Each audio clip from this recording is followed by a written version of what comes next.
Halo, selamat siang. Kali ini saya sedang berada di restoran Hanamasa. Bersama di situ di belakang Anda ada Sensei Philip, Sensei Elvi, dan Sensei Umar Sarip.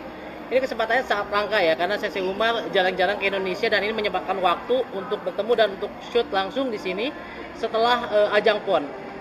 Oke, Bang Umar, pada Ya, PON minggu lalu Anda meraih emas untuk komite plus 84 kg. Kemudian mendapatkan perunggu juga pada komite bergu putra.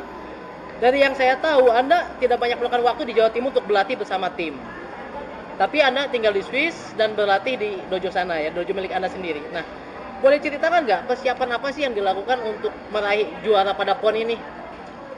ya, saya dari tahun 2008 ya, saya tinggal di Swiss, saya melakukan kegiatan sendiri, saya melakukan persiapan sendiri, jadi eh, turnamen PON saya tahu kualitasnya seperti apa, SEA Games kualitasnya seperti apa, Asian Games seperti apa, jadi saya tidak pernah lengah dengan adanya kualitas-kualitas setiap event itu. Jadi saya setiap hari saya persiapan dengan baik, biarpun waktu dulu Indonesia belum mengikuti turnamen, baru latihan, saya yang tinggal di Swiss, saya sudah mengikuti turnamen, itu persiapan saya.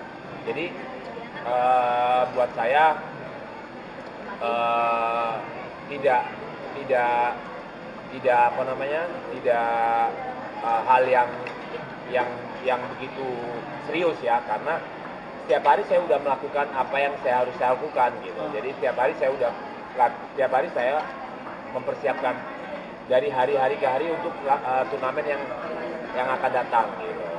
Saya dengar juga Bang Umar di Swiss sana, di Eropa tepatnya, mungkin sering mengikuti ini ya, kegiatan-kegiatan pertandingan secara pribadi, tapi membawa nama Indonesia dan mengibarkan bendera merah putih di sana ya. Jelas lah, karena itu suatu kebanggaan ya. Saya sebagai atlet Indonesia, ya apa ya saya berikan buat bangsa saya, apalagi buat inkarnat perguruan saya ya. Jadi intinya seperti itu. Kita terjun di tim nasional, kita harus komitmen satu. Tapi kalau kita orientasinya uang di situ, kita tidak akan mempunyai komitmen itu. Jadi alhamdulillah sampai sekarang saya jalani dengan ikhlas gitu kan. Alhamdulillah saya melakukan persiapan dengan ikhlas. Biarpun saya mengeluarkan uang, tapi saya punya tujuan di situ. Intinya seperti itu. Jadi saya berharap juga atlet-atlet yang lain juga seperti itu gitu. Jadi ingin menjadi pemain yang hebat, menjadi pemain yang sukses, mereka harus punya tujuan, punya komitmen seperti itu. Oke. Melihat atlet-atlet Indonesia yang berlaga di PON lalu, bagaimana tanggapan Bang Umar? Saya lihat banyak potensi ya, banyak potensi. Saya uh, sangat bangga ya, karena mereka udah mulai terbuka dengan sistem kompetisi seperti di Eropa ya, karena apalagi ada datangnya pelatih asing, mereka udah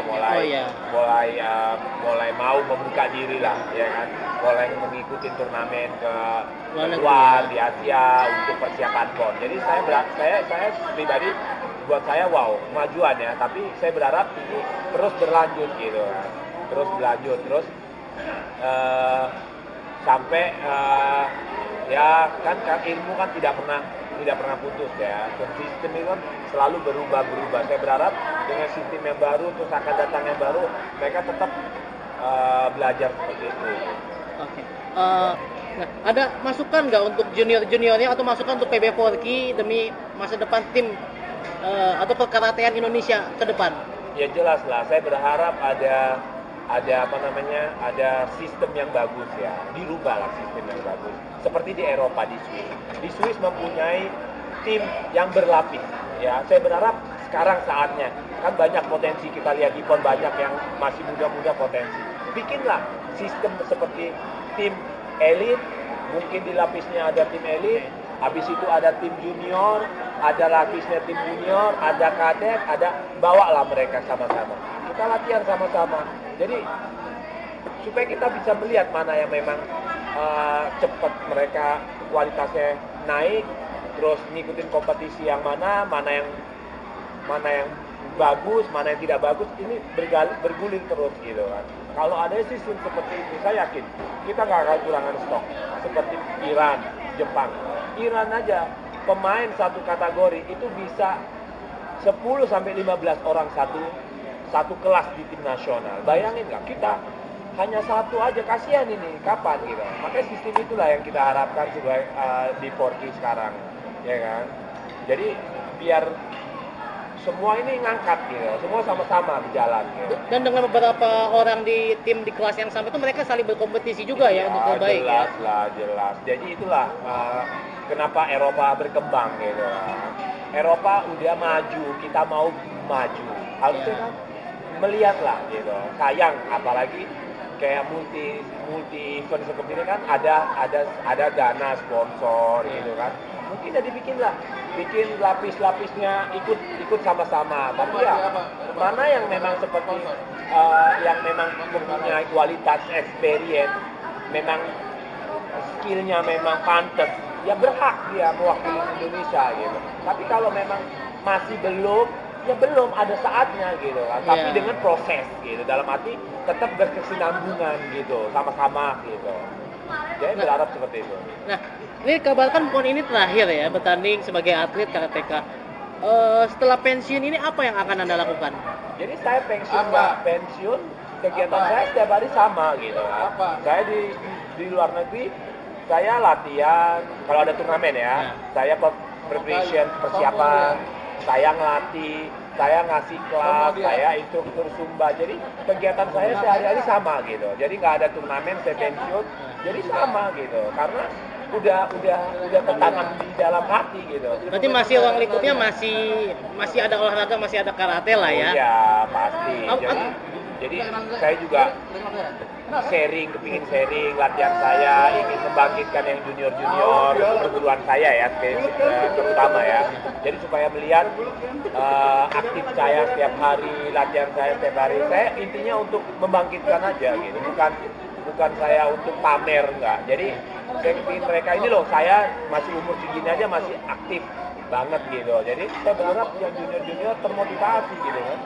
Atau mungkin ada rencana juga kalau misalnya lebih baik lagi ke depannya adalah melatih tim-tim Indonesia untuk menggiring mereka untuk berprestasi di internasional. Apakah punya keinginan seperti itu? Saya punya keinginan ya, namanya pengabdian dimanapun dan kapanpun saya buat Indonesia, apalagi perguruan saya. Tapi saya pertama mungkin buat perguruan saya ya, mungkin ada next year, tahun depan ada kejuaraan apa Inkanas mau kirim tim, mungkin aku sempatin datang 2 minggu untuk sharing gitu kan.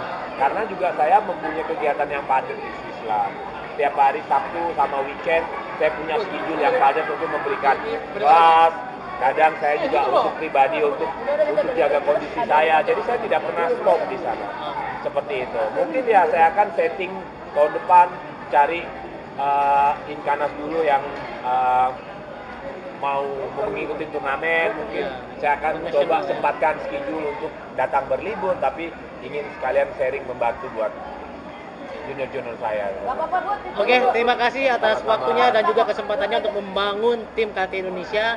Sekian saja dari dulu, sampai nanti.